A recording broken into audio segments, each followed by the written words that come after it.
It is quite funny what you can find out when you do a little bit of digging. I made allusions to making this video yesterday during the Twitter Files video that I did at the end of the day. And the more that I did a little bit of research on this, the funnier it gets, okay? Like, obviously, covered this stuff earlier in the week when Trump announced his stupid gimmicky Trump cards, and it's like, okay, yeah, whatever, man. This is just a thing. You shouldn't have hyped it up as a major announcement, okay? People are looking at you to be making some moves, and then all of a sudden you make this major announcement and it's just, you know, some kind of knockoff NFTs. Bit of a non-starter for a lot of people. Oh, it's just pissed off everybody, and oh, the outrage machine that's out there, okay? And the media was all too willing to lap up all of the outrage on both sides, of course. And it's really funny. And I'm glad that I waited a little bit on talking about this, because all of the different reports that were coming out on it just really shows the bias when it's in action, okay? Normally the people that they would be deriding, okay? Steve Bannon's on this one, okay? Steve Bannon fed up with Trump's latest stunts, and Alex Jones should be ostracized from society, Gorka. Oh my God. They'll give them a fair shake when they have a bigger target in Trump in mind. It's very interesting when you take a look at this stuff. But yeah, we'll just take a look at this real quickly. And if I say take a look at this one more time, I'll just stop the video. Anyways, even Steve Bannon and other key advisors to former President Donald Trump had enough with his latest stunts, demanding everyone behind his wacky NFT collection to be fired today. I can't do this anymore. I just can't take this shit no more. God damn, I don't want to play the... If you get that reference, well, you know, you've been spending too much time on the internet. Okay. An exasperated sounded Bannon said Thursday on his show, The War Room pandemic, or is it still pandemic? Whoever fucking wrote this didn't watch that shit. Like, come on now. That's one of them Nazi programs, right? Sure thing.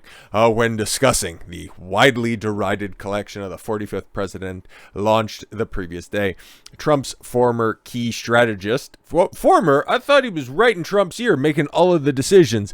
That's where I started to see stuff, just a disconnect from what the normal reporting is, as opposed to, oh, when we can go ahead and drag Trump and some of his other allies would also come out and say bad things about him. Very interesting. That's one of the, maintain that the man he helped to get into the White House was one of the greatest presidents in history. I would concur. The numbers don't lie, and they spell disaster for you. And said he still loves the folks working for him. Some of them, okay, but it looks like the eldest, I think Don Jr. is the oldest son, and Eric's working with him now, and a whole lot less Ivanka. She stepped away from politics, but now she's gotten all of that clout back from the media. It's like, oh my God, look at how pretty she looks when she's in a dress walking on the beach. We love Ivanka now. They just missed the clout that was out there. Oh well, stay away from any fucking, politics going forward. Just continue to be a socialize and socialite, okay? As we found out recently with Elon Musk and Barry Weiss going to war on a couple of different things. You're just being a virtue signaler. It's like, oh my God, I'm being the big sad. Whenever you involve... Do I want to say it? Yeah, fuck it. Whenever you involve women in these types of areas, drama is never that far behind. Let's continue. But we're at war. They ought to be fired today, Bannon stated firmly. Oh, he stated firmly now. Oh my God. Two fellow Trump White House advisors, Sebastian Gorka and Steve Cortes, fully agreed with Bannon, noting that you don't have three harder cores of expected support than the three of them. Oh, okay, cool. Yeah, well, we love Trump more. And it's like, what the fuck ever, dude. Trump's latest stunt should have never happened, said Gorka, who is just a fucking boomer con, let's be completely honest. He's pretty based about certain things, and given his current position in the world, he's fine for the way that he's at, okay? Being a radio host, just flapping his gums a la, Rush Limbaugh, not really affecting anything in the time being, okay? He's a good dude, I like some of his takes, but more often than not, He's further off base than a Tampa Bay Rays shift, okay? Let's keep it a buck. Who was Trump's deputy assistant and is now a host for America First. The good one, not the Catboy cum detective enthusiasts. Whoever wrote that pitch should be fired and should never be involved. Oh, that's the part that they clip. Oh, okay, cool. Now we're getting back to the disingenuous nature of this. In any part of Trump's 2024 campaign, he said, no, we don't have time to waste. The president should not be involved in this.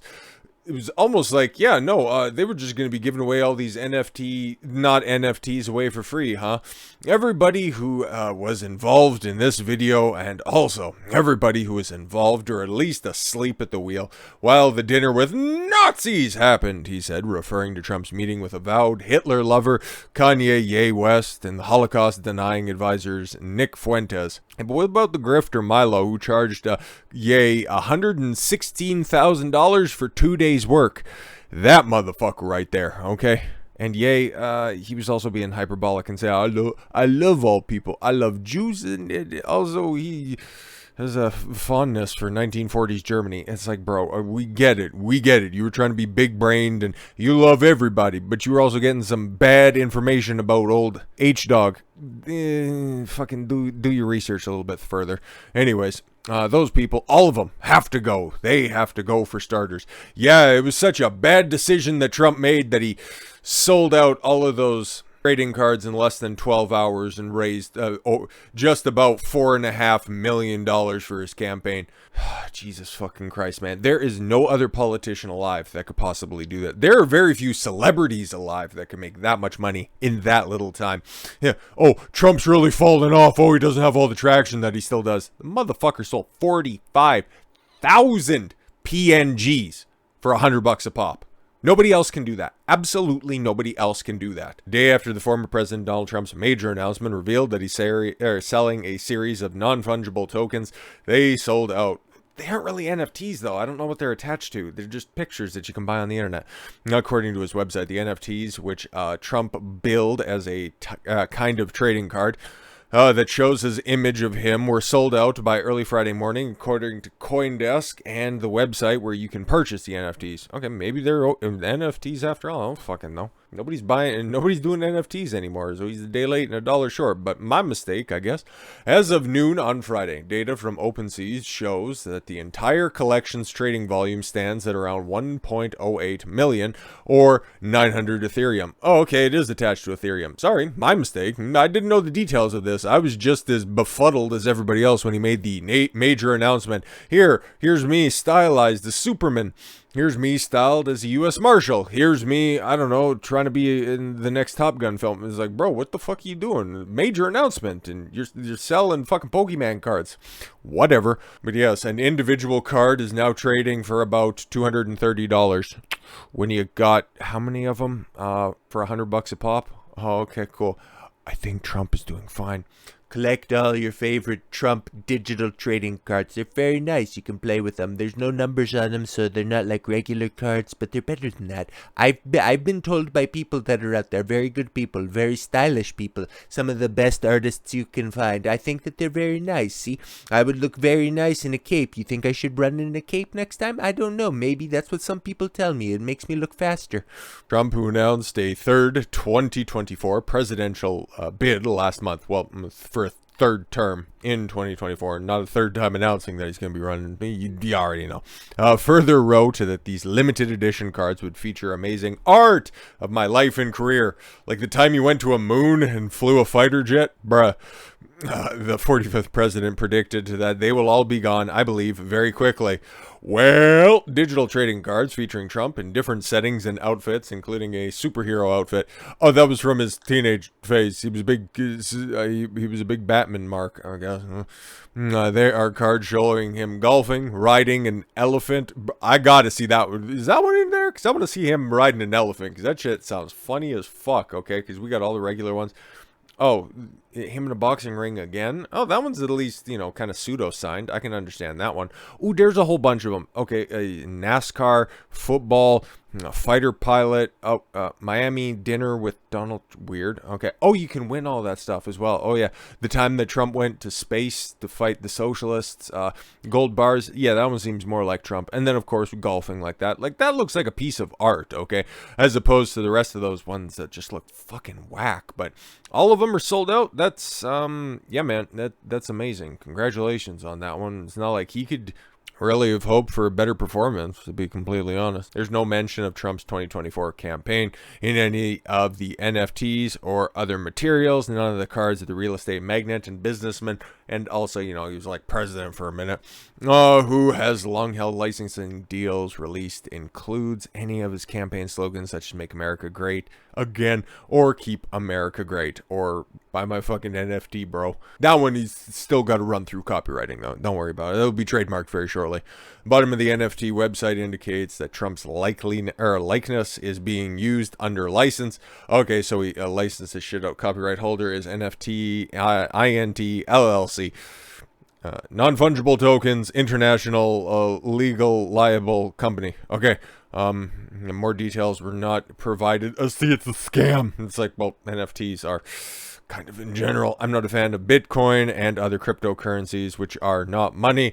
Yeah, no, and crypto bros will just go ahead and dive deeper on that shit. I'm learning this stuff, just at a very high level. I don't know all of that stuff. But that was his take in 2019, like literally everybody else that's out there. But yeah, everybody else, was spurging out about all this stuff. But it's very, very funny. Oh my god, it's gonna be such a flop. It's such a distraction. He should be doing other things. Meanwhile, where's all of the hilarity around AOC's fucking big climate documentary? Okay, because she's wrapped her entire brand, like that's the fucking author of the Green New Deal, right?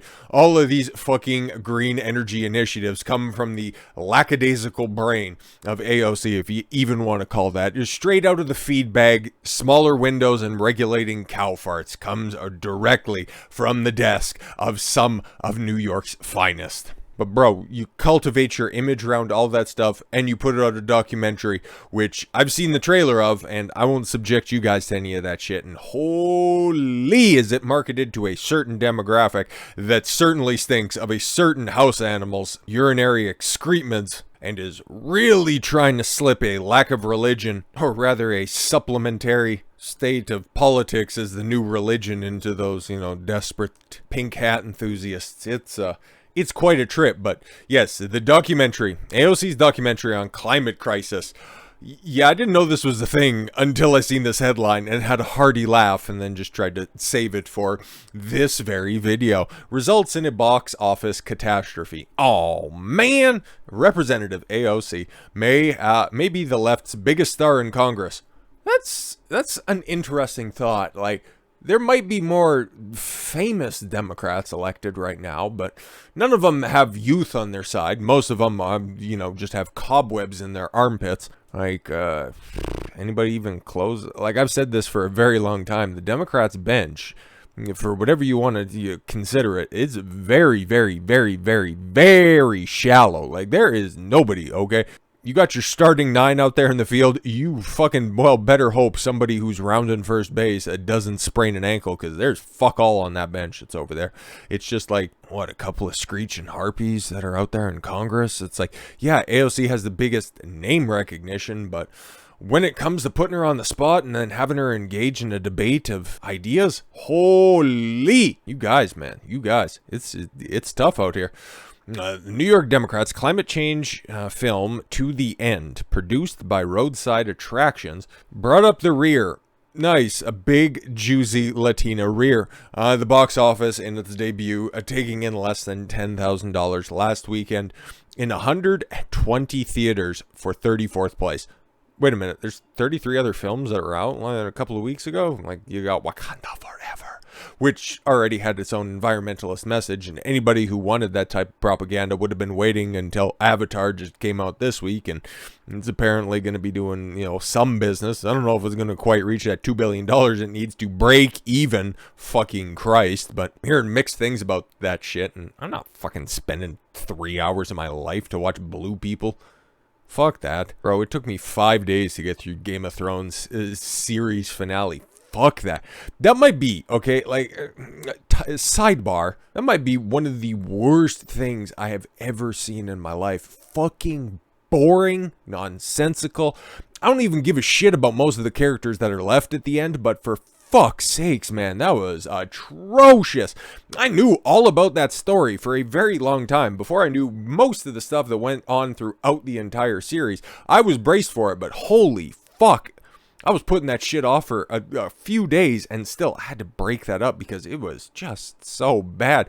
I liked the part where the dragon showed up and he spewed the fire and I clapped. Fucking dumb. But anywho, climate change propaganda, not all that popular, especially if we're gonna flip the bill for it. Roadside Attractions documentary on climate change to the end, starring AOC. Ooh, wow, when somebody attaches their name to something and then you expect it to do something because you have a big social media following, and then it falls on its face harder than anybody caught in an AOC death stare. God, that's tough business. It was voted out of the box office, just $9,667. Man, it would have been so appropriate if it was only capable of grossing $1 less. Oh well, in 120 theaters, $81 per theater. Bro, what is that? Okay, for tickets, like what? A dozen people turned out? No, not even. Like, what's the price of a ticket nowadays? Okay, is it still a quarter and you get a bag of popcorn and a drink? No. Yeah, that's like a half dozen people maybe turning out. Maybe. And that'd be like at the Magic Johnson Theater down on, 124th Street, and like nobody's turning up for that shit.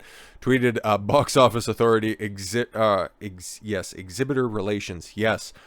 $81. I was gonna say even 100. Fuck, I'd even go ahead and spring for that. My first YouTube check was bigger than that. Okay, and I'm a fucking nobody. I made more from YouTube than she could make per fucking theater for a highly produced documentary. Because like I said, I've seen the trailer. I won't subject you guys to that, but it looked like it was a high production value affair.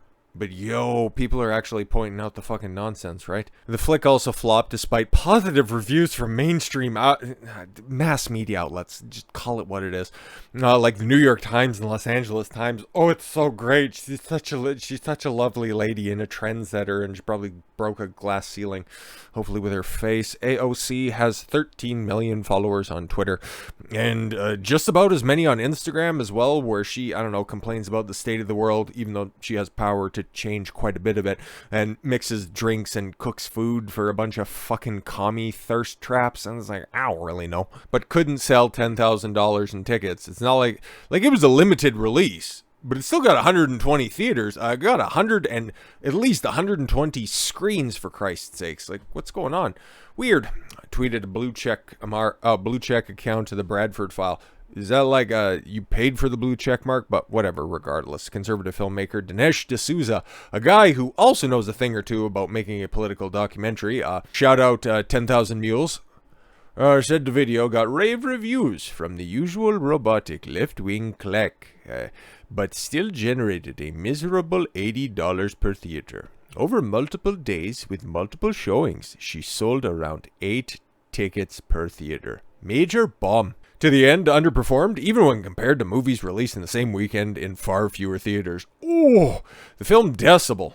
The fuck is that? Earned $11,000 and $34 despite playing on 15 screens. Decision to Leave took in $21,584 appearing on 40 screens. But nobody wanted to turn out for AOC. Oh man, sucks to suck. She should have done the introduction in her tight Boston College shirt where she was just dancing around having a good time because, hey man, we can tackle climate change with a smile on our face. So while everybody's complaining about what Trump was doing with his fucking NFTs, making millions of dollars, you can just continue to hide this one under the fucking carpet. Kind of like the rest of her political career. With all that said, thank you all very much for the gift of your time. I've been Don Consuelo. I want you to follow your gut and get after it. Take care, everyone.